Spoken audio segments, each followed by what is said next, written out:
This is the Capitol Rundown. Here to actually see a draft opinion, that is unprecedented. It feels very devastating, and I feel betrayed by my government. And so to me, it's no longer a question about is the child a viable life? It is. Banning abortion doesn't stop abortions. It just stops safe and legal abortions. It's all straight ahead. The Capitol Rundown starts now.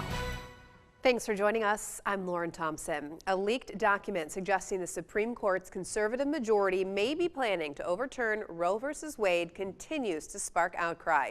Federal and state officials are preparing for the final decision in the coming weeks. It's bringing abortion back into the spotlight in an important election year. Natalie Brand reports from Washington, where Democratic lawmakers are gearing up on a vote on an abortion bill. Additional taller security barricades are up around the U.S. Supreme Court, with demonstrations expected to intensify there and around the country ahead of a final ruling on the direct challenge to Roe v. Wade. Former Secretary of State Hillary Clinton told CBS Evening News' Norah O'Donnell she warned the landmark decision could be overturned back when she ran for president. Once you allow this kind of extreme power to take hold, you have no idea who they will come for next. The opinion is expected by early July, and it could shape the more than 20 states nationwide that are moving towards putting more restrictive laws in place. Some of those bills have been tied up in lower federal courts pending the high court's decision. If you wipe Roe v. Wade off the books, it means there's nothing in the federal constitution to prevent states from completely outlawing abortions. Some conservative states are also moving to restrict use of abortion drugs. I think that there is going to be a battle between the states and the federal government, which allows the distribution of abortion pills, and states which try and outlaw the distribution and use of abortion pills within their boundaries. Democratic states and local leaders are bracing for a possible influx of women seeking abortion services. We've been very carefully building our infrastructure here in Minnesota so that we can be able to welcome that surge. Senate Majority Leader Chuck Schumer says next week the Senate will vote on a bill to make abortion rights federal law. People should show where they stand. This has been American law for 50 years. Let's allow the people to weigh in on this, and we'll have a big national discussion. The Democratic bill to codify Roe v. Wade is not expected to get the 60 votes necessary to move forward. Natalie Brand, CBS News, Washington. So what do Michigan congressional and state leaders have to say about this reignited debate? We'll hear from both sides of the aisle when the Capitol Rundown comes right back.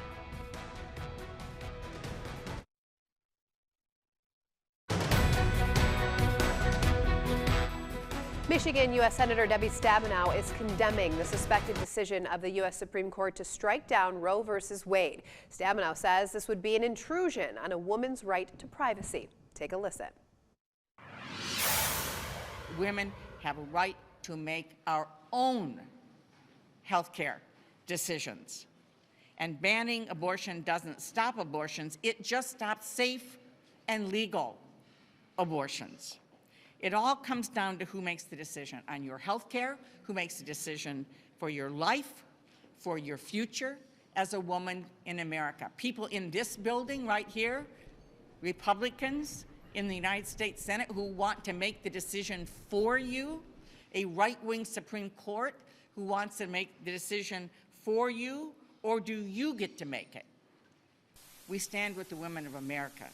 We know we have to pass the Women's Health Protection Act now, and then we need to vote in November as if our lives depend on it. Michigan women are particularly at risk. If Roe goes away, my state reverts to a very patronistic law from 1931, that makes abortions at any stage a felony with no exceptions for rape and incest. Now, our Governor Whitmer, has seen this coming and has the courage to now come forward with legal action to ask the Michigan Supreme Court to declare the 1931 law contrary to our nation's or to our state's constitution. On the other side of this debate, Michigan Congressman John Molinar issued a statement saying in part the ruling in the leaked document would uphold the right to life for unborn children in this country, and I hope the final ruling will confirm that. He went on to say this would be an incredible victory for everyone who has worked hard to protect the unborn. Well, some state lawmakers are working in Lansing to support the existing Michigan law before Roe versus Wade could be overturned. The Capitol Rundown sat down with Republican Representative T.C. Clements as he weighed in on this law that's been on the books here for decades. Within the pro-life community, I think people have been watching this case, and the realization has been for a while that if Roe v. Wade were to be overturned, it falls back to the states. And at that point in time, there's going to be a state-level battle that will play out amongst the legislature, potential ballot petitions. So I think people who've been watching this for the last couple of years have anticipated that this could happen. I just don't think anybody anticipated that A, it would happen now, or that it would happen in the manner that it did. I think without question, people on both sides of this argument are passionate. This is not something that I don't think people are still making up their minds on anymore. I would say that for the last 40 plus years, those of us who believed in the sanctity of life have accepted the rule of law. We've worked to try to overturn it, but we've been respectful. We've played within the rules, and we've let the system work. And now my only hope is that wherever we go forward, that the same would hold true for those who may not be happy with the decision. Me, I spent a lot of my adult life in law enforcement, and I've always tried to stand and protect victims, those that are the most vulnerable amongst us. And I don't think you can describe anybody who's more vulnerable than a child that's in utero. I think science has come to the point where it's no longer a question as to whether it is or it is not life. The question is just philosophically, how do we feel about the cessation of life there, or whether it's once it's born, or how do we feel, about euthanasia? And so to me, it's no longer a question about is the child a viable life. It is. Now we just societally have to address the concerns, and for me, both as a Christian and a legislator and someone who wants to protect those that are vulnerable, it's non-negotiable. On the other side of the aisle, pro-choice lawmakers are working on several fronts to ensure abortion rights remain here in Michigan. The Rundown caught up with one of those lawmakers, State Representative Julie BRIXIE. Take a listen. It's pretty devastating as a woman who has fought for this issue and voted on this issue my entire adult life. It feels very devastating, and I feel betrayed by my government. And as a representative, it really makes me be determined to help elect people who care about this issue and want to make sure that we do not go backwards in providing people reproductive health care. In 2019, I introduced a bill that would would repeal the archaic abortion ban law. It was part of a greater omnibus reproductive rights act, and if that law were if that law had been signed, we wouldn't be in the position that we are today.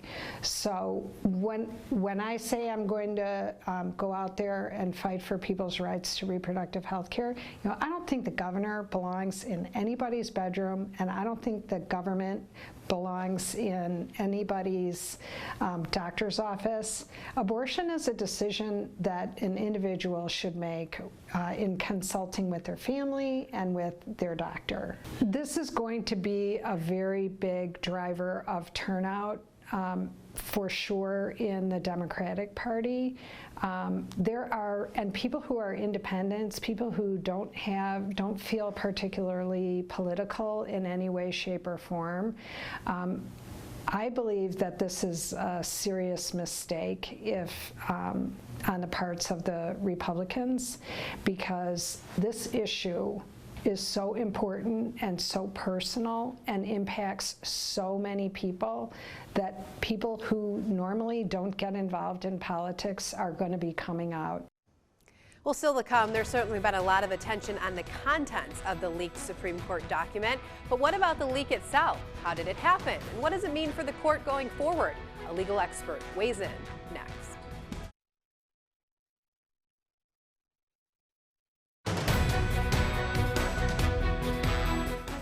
Welcome back. We continue our coverage this morning on the leaked document from the U.S. Supreme Court. So, how did this happen? What was the motivation behind it? And what does it mean for the court going forward? This week, the Capitol Rundown caught up with an attorney with plenty of experience with the nation's highest court. Take a listen as he weighs in. This is essentially an unprecedented circumstance where an actual draft opinion is released. I mean, there's been situations in the past where there have been leaks or there's been strong innuendo as to what a vote is going to be or what an outcome would be. But here to actually see a draft opinion, that is unprecedented. Never in the court's history that I'm aware of has this ever happened before. Because the opinion was in draft form, it hadn't gone out to a printer or anything like that. And so the opinions are circulated from the justice who's drafting the opinion out to the other justices for comments and feedback. And for people to decide whether they're going to join it or not. And so the people who were in the chambers, so that would be the judicial assistants, that would be law clerks, people who are recently out of law school who are working for the justices, and the justices themselves who have the access to this material. The thing that's really strange here is that the decision that was, or the draft that was circulated came from February. It's May now. One would expect that there's been significant work on this. And yet it was an old draft that was circulated.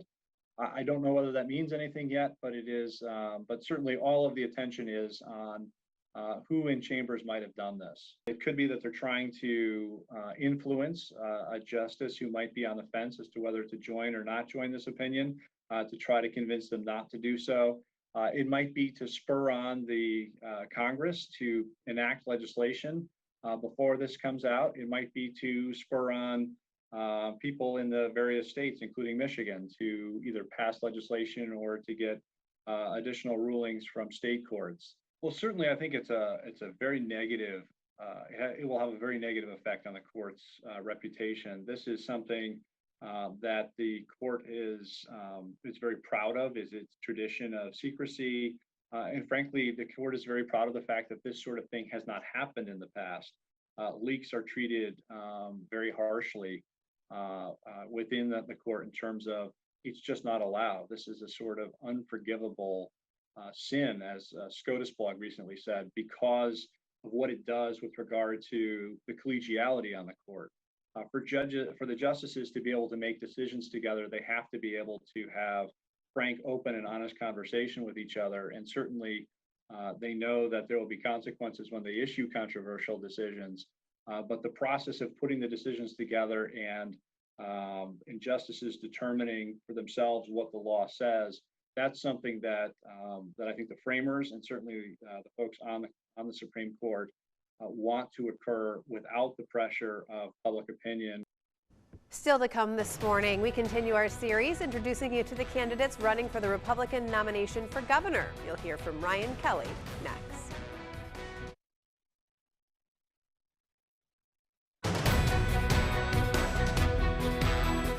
The 2022 governor's race is underway. A historic number of Republicans are challenging Governor Gretchen Whitmer. This week, the Rundown caught up with another one of those candidates, Ryan Kelly. Listen in as he highlights his top priorities.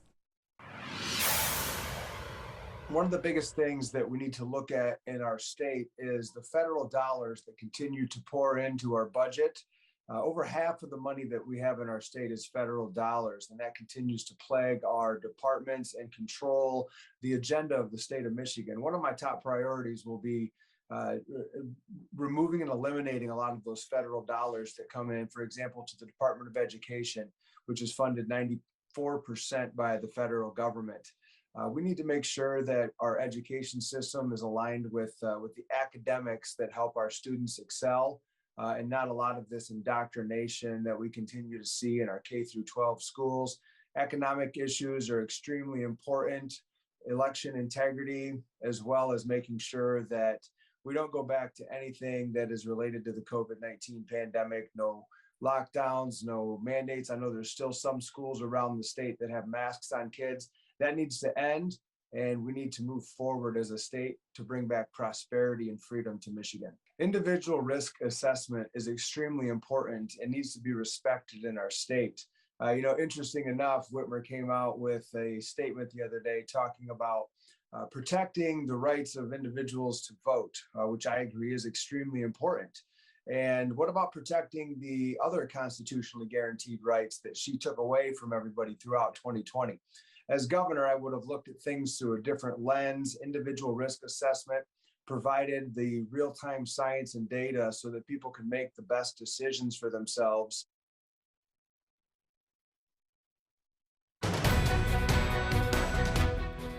This week, senators in D.C. had the chance to grill top DHS officials on how they plan to handle the expected surge of migrants once Title 42 is lifted on May 23rd. That's the public health policy that allows Border Patrol to turn away migrants at the southern border over concerns of COVID-19. Our Capitol correspondent Anna Wernicke is here for you now from Washington with more.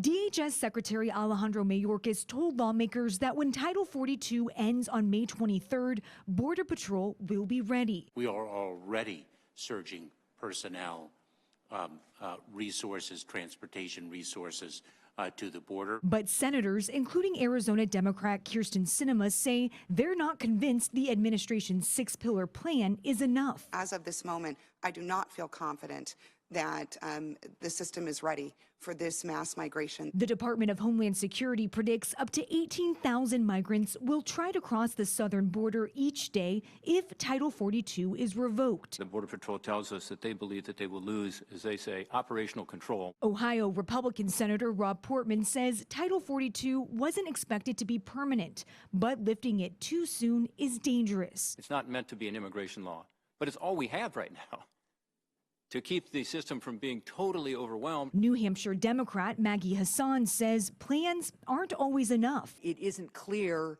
that having the plan and actually having the resources on the ground to meet the goals of that plan are the same thing. But senior administration officials remain confident they are ready, telling lawmakers that every border sector has different needs. Whether it's additional federal law enforcement personnel, contract civilian processors to free up Border Patrol agents. So they are coordinating with agents on the ground about what resources they need. In Washington, I'm Anna Wernicke. Well, that's our show for this week. Thanks for watching the Capitol Rundown. We hope to see you again next weekend.